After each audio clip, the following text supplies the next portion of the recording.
Este é o programa Pensamento em Marcha.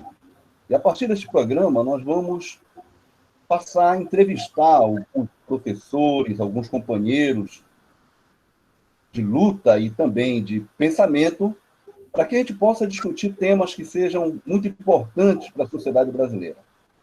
Serão entrevistas rápidas, entrevistas de, no máximo, 30 minutos, e nós convidamos todos vocês a participarem do programa Pensamento em Marcha, aqui no canal Pororoca Cabana. Nesse nosso primeiro Pensamento em Marcha, entrevista, nós vamos estar com o professor Manuel Moraes. Ele é o vice-coordenador do Programa de Pós-Graduação de Ciências da Religião da Universidade do Estado do Pará. O professor Manuel Moraes é um daqueles que mais compreende e estuda uma das questões centrais para a história brasileira neste momento, que é a relação entre religião e política. Nós vamos pedir para o professor Manuel Moraes fazer a apresentação da forma como ele entende o momento e também, né, apresentar um pouco da sua interpretação em relação a vários fatos. A entrevista ela foi gravada aqui no Google Meet, nós vamos estar transmitindo para vocês, e vocês também vão poder fazer indagações, perguntas, né, neste programa Pensamento em Marcha, e, na medida do possível, o Manuel irá depois respondê-las. Nós convidamos também todos vocês a acompanharem, a se inscreverem no canal Pororoca Cabana. Manuel, é um prazer enorme estar aqui contigo. E, primeiramente, eu peço que tu te apresentes um pouco, né, para os nossos ouvintes, para aqueles que querem conhecer também, né, a tua contribuição nessa área. Manuel, por favor. Obrigado, Trindade, pelo convite. Também é muito oportuno, né, a demanda do debate, na qual se abre espaço para discussão sobre religiosidade. Bem, eu sou docente do Programa de Pós-Graduação em Ciência da Religião, atuando como vice-coordenador. Também sou docente do Programa de Sociologia e Antropologia da UFPA. A minha pesquisa hoje se dá em duas vertentes, que é as expressões religiosas no espaço político e também as expressões religiosas entre os povos tradicionais da Amazônia. Então, isso por influência dos estudos da teoria crítica, que me acompanham desde a minha formação na graduação, né? Sou formado em filosofia, também em teologia, com mestrado em filosofia política na UERJ, com doutorado em ciências da religião, e também com alguns estágios, desenvolver alguns estágios de pós-doutorados, um deles, discutindo sobre religião, cultura e política com o professor Michel Lévy, na Escola de Altos Estudos, né? Sobretudo no Centro de Ciências Sociais da Religião. E esse momento é um momento ímpar, né, para nós abrirmos esse debate sobre o papel político da religião, porque também é algo que transversaliza hoje as comunidades tradicionais na Amazônia. É com impacto desde a política centrada no governo federal até a política do cotidiano, né, a prática, a microfísica da política no cotidiano. Legal, Manuel. Manuel, justamente em relação a um ponto, né, um desses aspectos que colocaste, que eu, pessoalmente, né, e muitos outros também consideram fundamental, que é necessário tratar. Né? Existe um conjunto que colocaste em relação ao tratamento dos elementos da religião, em particular, a interface da religião com a cultura, a interface da religião com a ciência. Entretanto, um aspecto, de algum modo, nos tem colocado bastante elementos em termos de reflexão e de problematização, que é a interface entre religião e política. E eu falo, em particular, esse aspecto em função dos últimos acontecimentos, né, conjunturais no Brasil. Né? Na medida em que tu tens um aprofundamento de um regime autoritário nos últimos anos no país, inclusive com perda de direitos sociais muito fortes. Né? Ontem, eles passaram no Congresso Nacional a medida provisória 1045, que praticamente se institui o trabalho escravo novamente no país. E boa parte de alguns deputados que estão dentro de uma sigla, né, que chama-se de de BBB, né? A Bíblia, Boi e Bala, sendo que esse B de Bíblia, boa parte são deputados que, de algum modo, são vinculados a credos neopentecostais, acabam assumindo uma posição muito conservadora, né? E, inclusive, favorável à retirada de direitos. Então, eu queria que tu comentasse e discutisse um pouco com a gente por que essa interface entre política e religião se estabelece dessa forma no Brasil. Por favor. Certo. Trindade, se tu me permitires, eu vou falar rapidamente sobre a importância da religião como uma espécie de preâmbulo para discutirmos a questão da política e religião aqui no Brasil. A religião, ela é um fato tanto filogenético como ontogenético, né? Ou seja, dentro da cultura do Homo sapiens sapiens, há uma coisa que nós herdamos e que antecede a nós, ao fato Homo sapiens sapiens. É a prática de cultura, é fazer a cultura, e também expressões, e uma delas é a expressão da religiosidade. Então, isso porque uma das características nossas, né, nosso hominídea, é a encefalização. Então, uma das questões fundamentais é estabelecermos sentidos, é estabelecermos compreensão de mundo, é estabelecermos nexos no nosso mundo, por causa da encefalização, que é algo próprio da nossa taxonomia antropóide, né, que vai desde o Homo faber até o Homo sapiens sapiens. Né? A ideia de significação, compreensão, estruturação, organização de espaço, e isso varia de ambiente para ambiente, né? Que são as antropogenias. Você muda de ambiente por ambiente, valores, mas elas são importantes, continuam sendo importantes. A questão é como você vai modular os papéis da política, da economia, da religiosidade, da estética, e como elas vão ser importantes para estabelecer uma ideia de conciliação àquilo que o homem é propriamente natureza.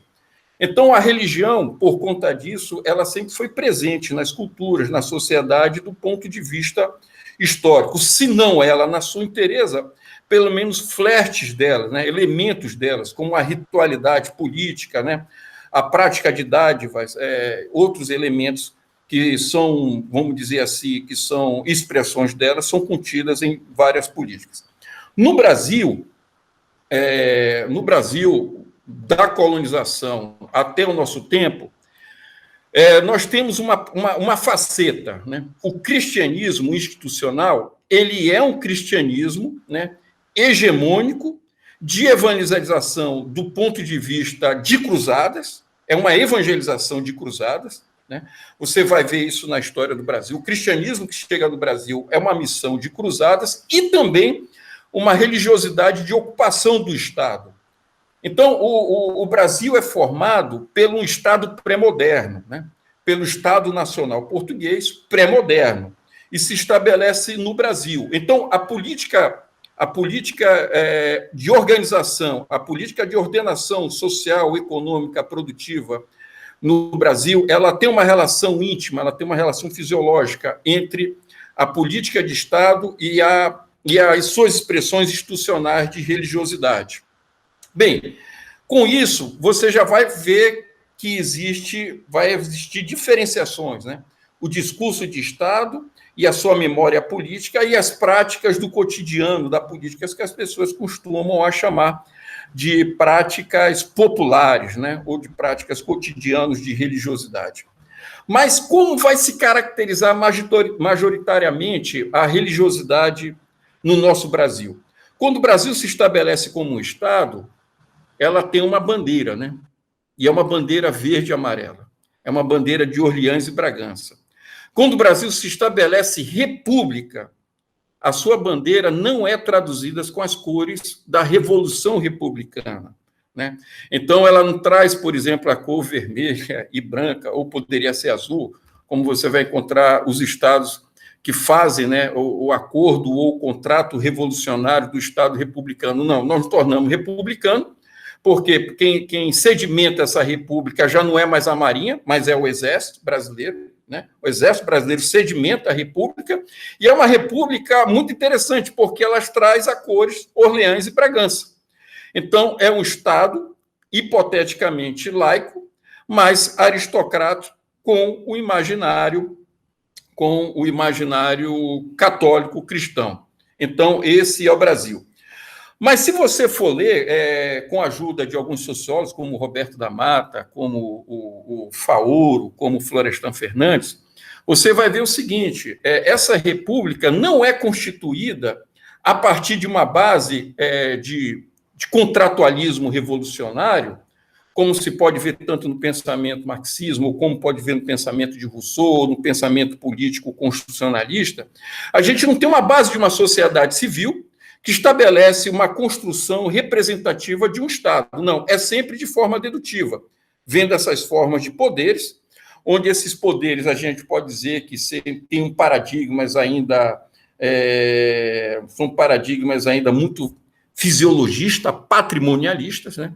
Ou seja, uma caracterização em que o Estado é propriedade, né? É uma propriedade, e esse imaginário, que já vi uma teoria da antropologia, esse imaginário conduz à política, né?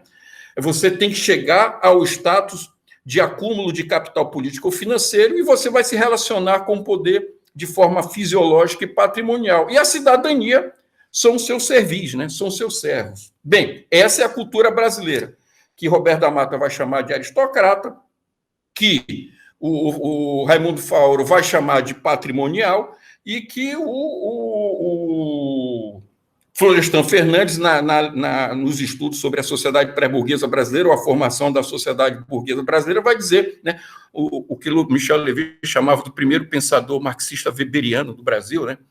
O Florestan Fernandes vai dizer: essa sociedade ela não se constituiu uma sociedade burguesa revolucionária, ela muda os seus modos de produção, mas ainda os seus instrumentos ideológicos ainda são bastante arcaicos, aristocráticos.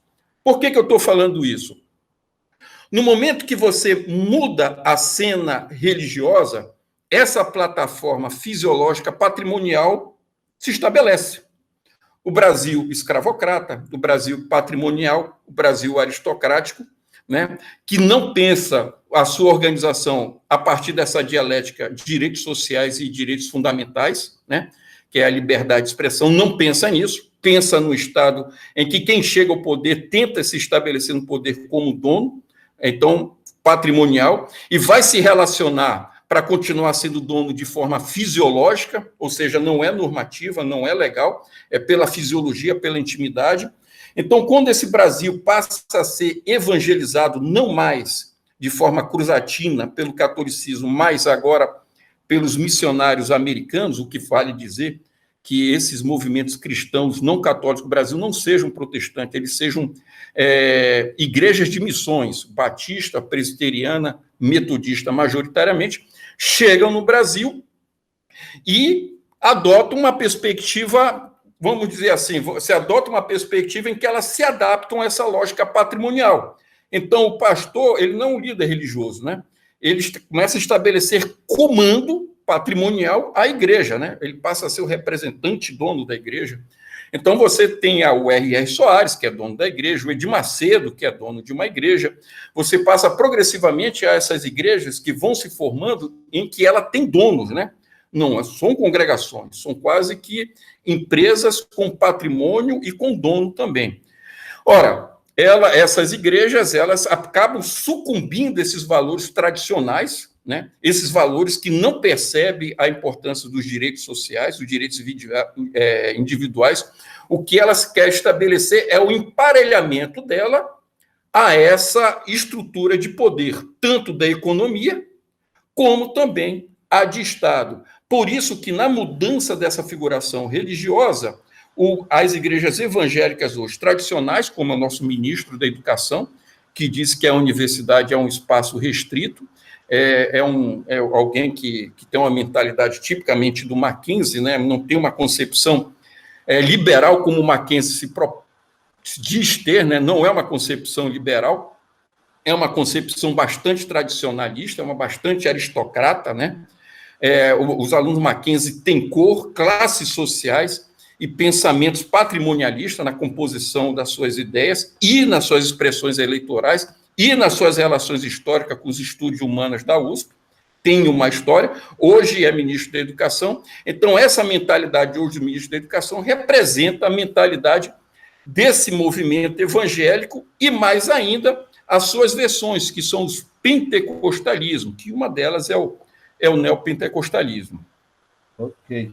Bem, mas agora existe um ponto que é fundamental que a gente possa, de algum modo, atinar e tratar com os nossos ouvintes, né? Tu tens uma paulatina evolução dentro dessa perspectiva religiosa que tu trataste historicamente, que é de um predomínio do universo católico, né? Nós temos até aproximadamente início da década de 80, nós tínhamos alguma coisa como 80% da população brasileira, quem está falando é o censo demográfico, não sou eu, né?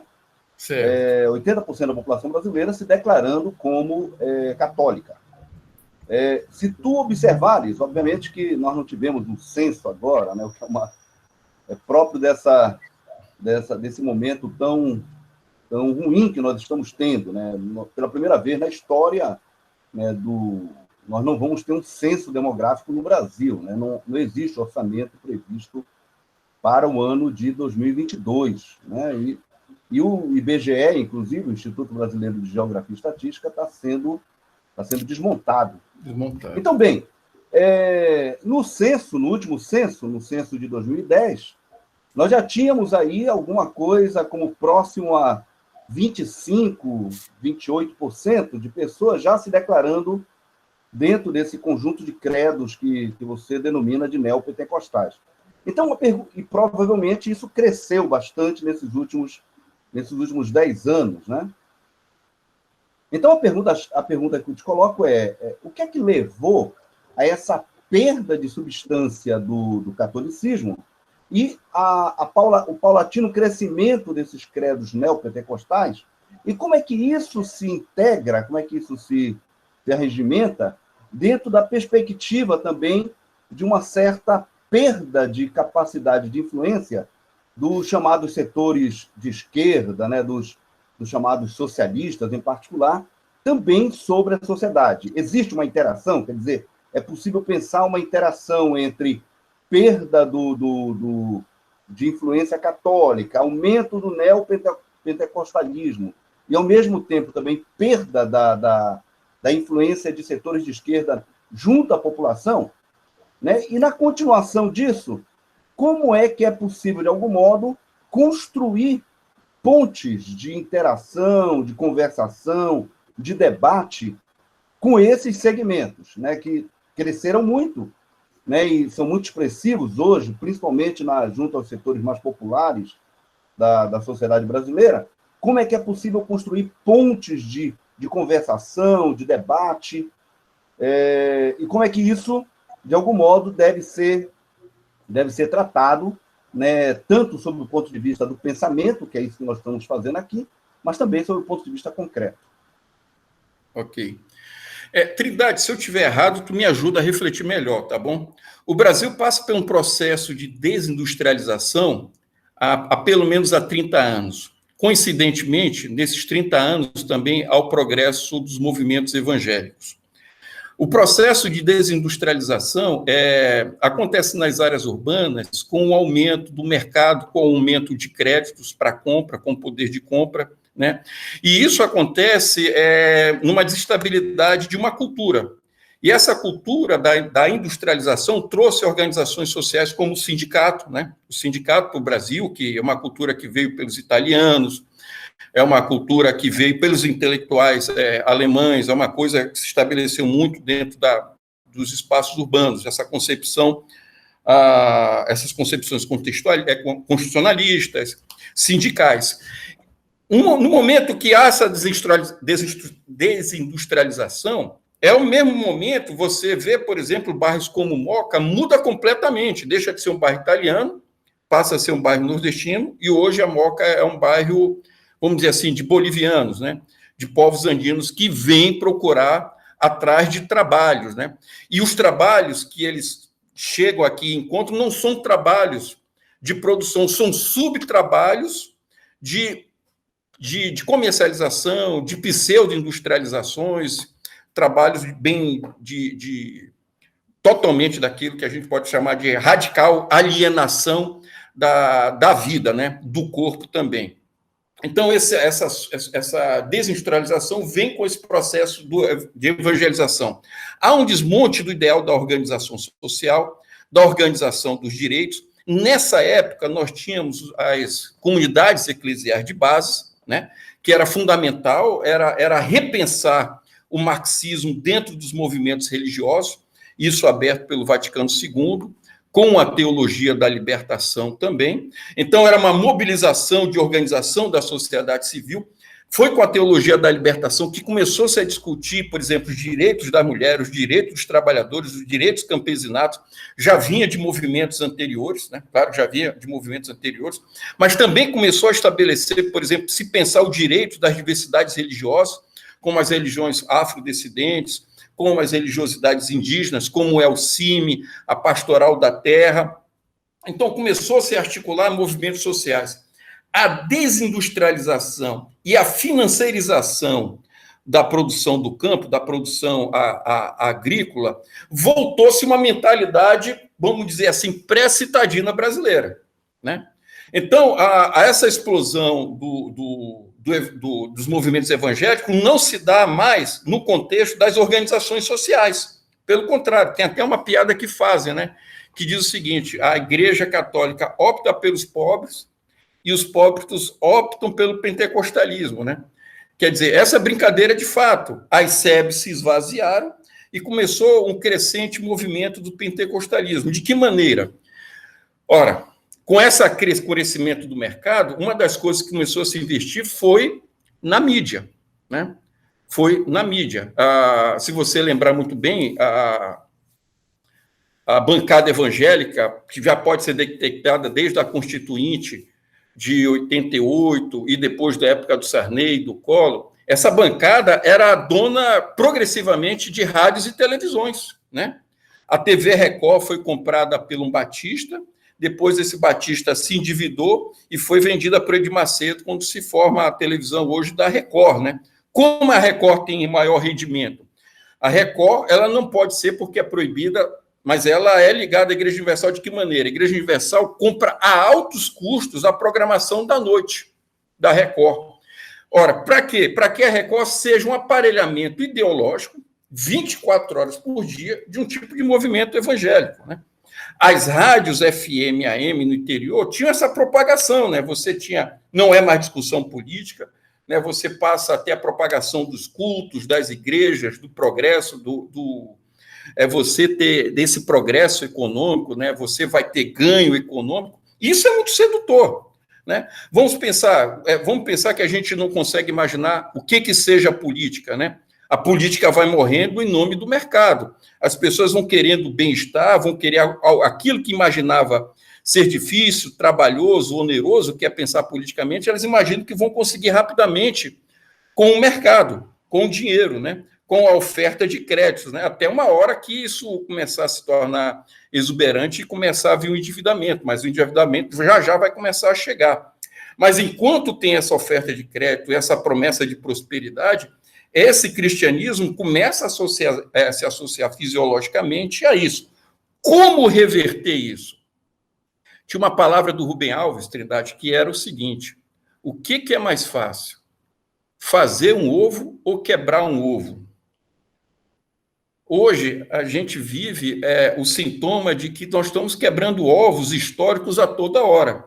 Históricos do movimento sociais, históricos de formação de pensamento crítico político, históricos de consolidação da democracia. E agora refazer vai ser difícil, porque nós temos que reinvestir na educação, nós temos que reinvestir no papel da função, o papel eleitoral, que ontem queriam desvalorizar, né, o papel eleitoral, usando tanques arcaicos aí, boa parte deles, inclusive o Brasil recebeu vários desses tanques na época do governo Temer. Vários desses tanques arcaicos dos Estados Unidos eram uma obrigação do acordo que nós tínhamos que receber. Esses tanques aí que não servem absolutamente para nada, estavam desfilando ontem, né? Que foi uma baderna que fizeram no Complexo da Maré também com esses tanques, ontem fizeram um desfile que não deu certo, ou foi um desvio de atenção, porque descobriram que o Bolsonaro é um dos diretores de uma ONG militar que tem nos Estados Unidos, né? Quando houve essa descoberta, desestabilizou a mídia, as informações. Então, o que é refazer? É refazer, aproveitar que tem muita gente querendo discutir, inclusive pentecostais, né? Você tem uma aliança pentecostal que é muito afim àquilo que foi discutido no movimento da teologia da libertação. Você tem evangélicos aí que historicamente trabalham, né, para a questão dos direitos fundamentais, os direitos sociais. E ainda há, né, como o padre Lancelotti, vários outros padres e outros sacerdotes que estão discutindo aí sobre a liberdade de gêneros, né, sobre as liberdades sociais, as liberdades individuais, a liberdade de culto, na tentativa de constituir uma sociedade plural, né, que, de fato, a nossa sociedade é plural. Voltar aos cursos de formações populares, que nós fazíamos, inclusive, quando éramos adolescentes. Parte ouvindo e parte nós também dávamos curso, né? Nós dávamos cursos também. Voltar a isso, dar cursos de formações, análise, pedir para as pessoas analisarem as suas infraestruturas, ver se está dando certo, se essa oferta de créditos que ela tem no cartão de crédito é suficiente para manter um bom custo de vida, se o governo mantém uma sustentabilidade de um bem-estar para ela, para que as pessoas comecem a verbalizar, né? Isso é até um pouco freudiano marxista, né? As pessoas começam a verbalizar e ver que o que elas pensam pela política não dá certo, mas elas têm que verbalizar dentro de um espaço que aí começa a se formar aquilo que a gente chama de esfera pública, né? E é nessa esfera pública que a gente pensa a revolução, né? A revolução que é uma constituição da vontade popular como fundamento de uma sociedade democrática. Legal. A questão de conseguir atrair, principalmente a juventude neopentecostal, no debate dos seus direitos sociais, é, de fato, talvez a nossa grande questão, né? Nós temos que reforçar, né, como tu colocaste, temos que reforçar determinados grupos que já existem, né, tanto na Igreja Universal, na Assembleia de Deus, entre os batistas, entre os diversos grupos religiosos, na própria Igreja Católica. Nós temos que, de algum modo, buscar, né, aquele conjunto de sementes que possam, de fato, discutir os direitos sociais. Manuel, a gente está chegando ao final e eu gostaria que tu apresentasses aí rapidamente, em 2 minutos, 3 minutos, o teu livro, né, o livro que possibilitou, inclusive, um pouco esse diálogo que nós estamos tendo aqui. Ok? Pode ser? Pode ser, sim. Tem um livro chamado Religião e Política, que é um livro, uma coletânea de debates, que inclusive tem a participação do professor Michel Levy, também tem outros participantes que vão dar um panorama sobre a discussão do que é a política no Brasil, também mostrando essas perspectivas de esquerda, direita, e isso é importante se debater. E um outro livro que sobre o conceito teórico de religião, os estudos epistemológicos, que é algo em que eu procuro mostrar um lado positivo da religião, que dentro do mundo positivista é muito pejorativo, né? Seguindo uma linha, por exemplo, de autores como Leonardo Boff, Gustavo Gutierrez, Michel Levy, que entendem que é possível uma concepção de esquerda, uma sociedade de teor comunitário, né? Comunista, com ideais socialistas, democráticos, né, imbuídos de uma utopia religiosa, lembrando também de Ernest Bloch e vários outros autores, né, que são ideias de emancipação, resgate dos ideais, por exemplo, de solidariedade, que são elementos bastante caros e importantes e que estão germinalmente esquecidos no ambiente religioso. Muito bom. É isso, nós fizemos aqui o programa Pensamento em Marcha, a entrevista com o professor Manuel Moraes. Nós tratamos um pouco dessa questão da relação entre religião e política. Lembrar que os primeiros cristãos eram e tratavam as relações a partir de uma percepção comunista. E foi muito bom estar aqui conversando contigo, Manuel. Tá? E nós vamos, em outros momentos, voltar ao debate que é tão importante, tão fundamental, nesse momento da história brasileira. Muito obrigado.